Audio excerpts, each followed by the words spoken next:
Target kita saat ini bukan hanya lepas dari pandemi, bukan hanya keluar dari krisis. Langkah kita adalah melakukan lompatan besar. Genap 1 tahun pemerintahan Joko Widodo Ma'ruf Amin berjalan hari ini. Dinamika luar biasa mewarnai pemerintahan Jokowi jilid kedua. Pada saat dilantik untuk periode keduanya menjadi Presiden 20 Oktober 2019, Jokowi yakin mengusung 5 program prioritas untuk ekspansi ekonomi Indonesia.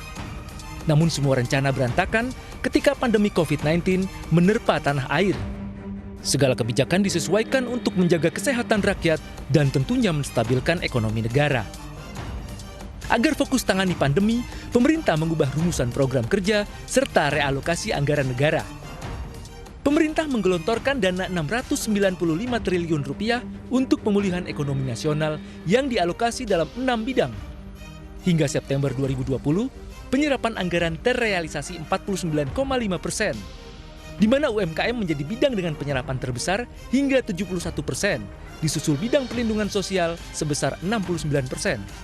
Sementara pada bidang kesehatan hanya 31% penggunaan anggaran. Laju kasus COVID-19 di tanah air tidak menunjukkan tren menurun sejak teridentifikasi awal Maret 2020.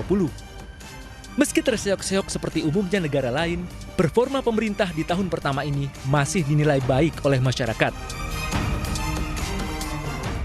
Lembaga Survei Indikator Politik Indonesia mencatat lebih dari 57,7% responden percaya kepada pemerintah.